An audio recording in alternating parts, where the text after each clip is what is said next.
ನಮಸ್ಕಾರ ಸ್ನೇಹಿತರೆ, ಆಯುರ್ವೇದಿಕ್ ಟಿಪ್ಸ್ ಇನ್ ಕನ್ನಡ ಚಾನಲ್ಗೆ ಸ್ವಾಗತ. ಸ್ನೇಹಿತರೆ, ಕೈ ಉಳುಕಿರುವುದಕ್ಕೆ, ಕಾಲು ಉಳುಕಿರುವುದಕ್ಕೆ, ಕೀಲು ಮೂಳೆ ನೋವು, ಸ್ನಾಯು ಸೆಳೆತಕ್ಕೆ, ಮಂಡಿ ನೋವು, ಮಂಡಿ ಊತ, ಕಾಲು ನಡಿಲಿಕ್ಕೆ ಆಗುವುದಿಲ್ಲ ಅನ್ನೋರಿಗೆ ಮನೆಯಲ್ಲೇ ಮಾಡಿಕೊಳ್ಳುವುದಂಥ ಮನೆಮದ್ದು ಈ ಉಮ್ಮತ್ತಿ ಗಿಡದಿಂದ, ಉಮ್ಮತ್ತಿ ಕಾಯಿಯಿಂದ ನಾವು ಹೇಗೆ ಮಾಡಿಕೊಳ್ಳೋದಂತ ಸಂಪೂರ್ಣ ಈ ವಿಡಿಯೋದಲ್ಲಿ ತಿಳಿಯೋಣ ಸ್ನೇಹಿತರೆ. ವಿಡಿಯೋ ಇಷ್ಟ ಆದರೆ ವಿಡಿಯೋಗೆ ಒಂದು ಲೈಕ್ ಮಾಡಿ, ಚಾನಲನ್ನು ಸಬ್ಸ್ಕ್ರೈಬ್ ಮಾಡಿಕೊಂಡು ಬೆಲ್ಲೈಕನ್ ಮೇಲೆ ಕ್ಲಿಕ್ ಮಾಡಿ ಆಲ್ ಅಂತ ಸೆಲೆಕ್ಟ್ ಮಾಡಿ ಸ್ನೇಹಿತರೆ.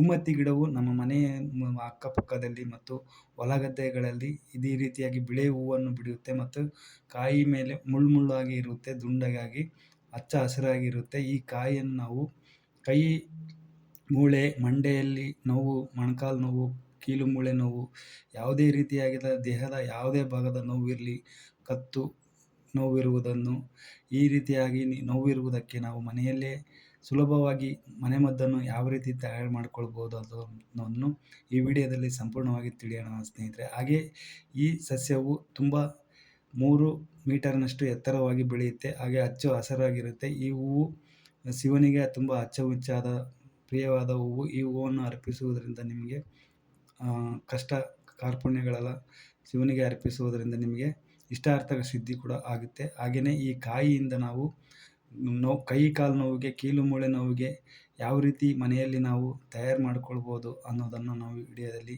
ತಿಳಿಸ್ಕೊಡ್ತಾ ಇದ್ದೀನಿ ಸ್ನೇಹಿತರೆ. ವಿಡಿಯೋ ಇಷ್ಟ ಆದರೆ ವಿಡಿಯೋಗೆ ಒಂದು ಲೈಕ್ ಮಾಡಿ, ಚಾನಲನ್ನು ಸಬ್ಸ್ಕ್ರೈಬ್ ಮಾಡಿಕೊಂಡು ಬೆಲ್ಲೈಕನ್ ಮೇಲೆ ಕ್ಲಿಕ್ ಮಾಡಿ ಆಲ್ ಅಂತ ಸೆಲೆಕ್ಟ್ ಮಾಡಿ ಸ್ನೇಹಿತರೆ. ಬನ್ನಿ ವಿಡಿಯೋದಲ್ಲಿ ಹೇಗೆ ನಾವು ಈ ಮನೆಮದ್ದನ್ನು ತಯಾರು ಮಾಡುವುದನ್ನು ತಿಳಿಯೋಣ ಸ್ನೇಹಿತರೆ. ವಿಡಿಯೋವನ್ನು ಎಲ್ಲಿ ಸ್ಕಿಪ್ ಮಾಡಿಬಿಡಿ ಸ್ನೇಹಿತರೆ, ಪ್ಲೀಸ್. ವಿಡಿಯೋ ತುಂಬ ಇಂಪಾರ್ಟೆಂಟ್ ಆಗಿದೆ.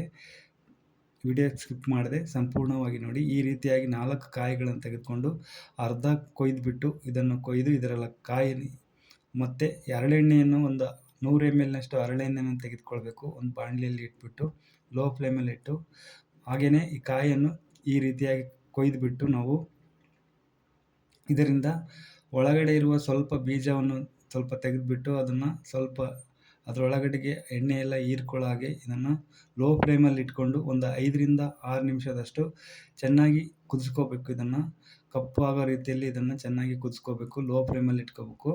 ಹಾಗೆ ನೀವು ಇದನ್ನು ಹೈ ಫ್ಲೇಮಲ್ಲಿ ಇಟ್ಕೋಬೇಡಿ, ಲೋ ಫ್ಲೇಮಲ್ಲಿ ಇಟ್ಕೊಂಡು ಚೆನ್ನಾಗಿ ಕುದ್ದಾದ ನಂತರ ಒಂದು 5ರಿಂದ 6 ನಿಮಿಷ ಚೆನ್ನಾಗಿ ಕುದಿಸ್ಕೋಬೇಕು.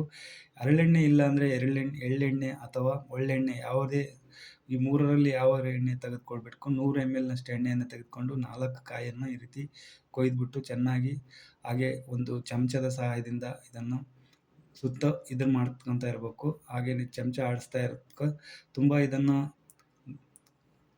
ಕಪ್ಪಾಗೋ ರೀತಿ ಇದನ್ನು ಕುದಿಸ್ಕೋಬೇಕು ಚೆನ್ನಾಗಿ. ನೋಡಿ ಈ ರೀತಿ ಕಾಗಿದೆಯಲ್ಲ, ಕಪ್ಪಾಗೋ ರೀತಿ ಇದನ್ನು ಕಾದಾದ ನಂತರ ಕಾಯಿಯನ್ನು ಹೊರಗೆ ತೆಗೆದುಬಿಟ್ಟು ಇದನ್ನು ಸೋಸ್ಕೋಬೇಕು. ಇದನ್ನು ಒಂದು ಟೀ ಸೋಸೋದಾಗಿರ್ಬೋದು, ಇದನ್ನು ಒಂದು ಬಟ್ಟೆಯಲ್ಲಿ ಅದರ ಸಹಾಯದಿಂದ ಇದನ್ನು ಸೋಸಿದ ನಂತರ ಒಂದು 2-3 ನಿಮಿಷ ಅದನ್ನು ಆರಲಿಕ್ಕೆ ಬಿಟ್ಟು ಸ್ವಲ್ಪ ಉಗುರು ಬೆಚ್ಚಗೆ ಇರುವಾಗ ಅದನ್ನು ಎಲ್ಲಿ ನಮಗೆ ನೋವಿರುತ್ತೋ, ಮಂಡಿ ನೋವಿರಲಿ, ಕೀಲು ಮುಳ್ಳೆ ನೋವಿರಲಿ, ಯಾವ ಭಾಗದಲ್ಲಿ ನಮಗೆ ನೋವಿದೆಯೋ ಆ ಭಾಗದಲ್ಲಿ 5ರಿಂದ 6 ನಿಮಿಷ ಈ ರೀತಿ ಇದನ್ನು ಹಚ್ಬಿಟ್ಟು ಮಸಾಜ್ ಮಾಡಬೇಕು. ನೋಡಿ, ಮಸಾಜ್ ಮಾಡಿದ ನಂತರ ಒಂದು 5-6 ನಿಮಿಷ ಇದನ್ನು ಚೆನ್ನಾಗಿ ಮಸಾಜ್ ಮಾಡಬೇಕು. ಎಣ್ಣೆಯನ್ನು ಹಚ್ಬಿಟ್ಟು ಆದ ನಂತರ ಆ ಕುದ್ದಿರೋ ಎಣ್ಣೆ ನಿಮಗೆ ವಾರ 15 ದಿನ ತನಕ ಬರುತ್ತೆ. ಒಂದು ಬಾಟ್ಲಲ್ಲಿ ಸ್ಟೋರೇಜ್ ಮಾಡಿ ಇಟ್ಕೊಂಡು ನೀವು ಇದನ್ನು ಪ್ರತಿದಿನ ನೀವು ಬೆಳಗ್ಗೆ ಮತ್ತು ಸಂಜೆ ಈ ರೀತಿ ಮಸಾಜ್ ಮಾಡೋದರಿಂದ ನಿಮಗೆ ಒಂದು ವಾರದೊಳಗೆ ನಿಮಗೆ ಎಂಥದೇ ಕೀಲು ಮೂಳೆ ನೋವಿರಲಿ, ದೇಹದ ಯಾವುದೇ ಭಾಗದ ನೋವಿರಲಿ, ನಿಮಗೆ ತುಂಬ ಬೇಗನೆ ವಾಸಿಯಾಗುತ್ತೆ.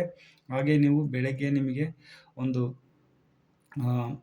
2-3 ಲೀಟರ್ನಷ್ಟು ನೀರನ್ನು ಚೆನ್ನಾಗಿ ಕುದಿಸಿಬಿಟ್ಟು ಅದನ್ನು ಸ್ವಲ್ಪ ಉಗುರು ಬೆಚ್ಚಗೆ ನೀರನ್ನು ಮಂಡಿ ಮೇಲೆ ಎಲ್ಲಿ ಕಾಲು ನೋವಿರುತ್ತೆ ಎಣ್ಣೆ ಹಚ್ಚಿ ಬೆಳಿಗ್ಗೆನೇ ನೀವು ಎದ್ದ ತಕ್ಷಣ ಆ ನೀರನ್ನು ನೋವಿರುವ ಜಾಗಕ್ಕೆ ಹಾಕ್ಕೊಳ್ಳೋದ್ರಿಂದ ನಿಮಗೆ ಬ್ಲಡ್ ಸರ್ಕ್ಯುಲೇಷನ್ನು ಚೆನ್ನಾಗಾಗುತ್ತೆ. ಹಾಗೆ ನರದ ಮೇಲೆ ನರ ಕೂತಿದ್ರು ಕೂಡ ಅದು ಕೂಡ ವಾಸಿಯಾಗುತ್ತೆ ಸ್ನೇಹಿತರೆ.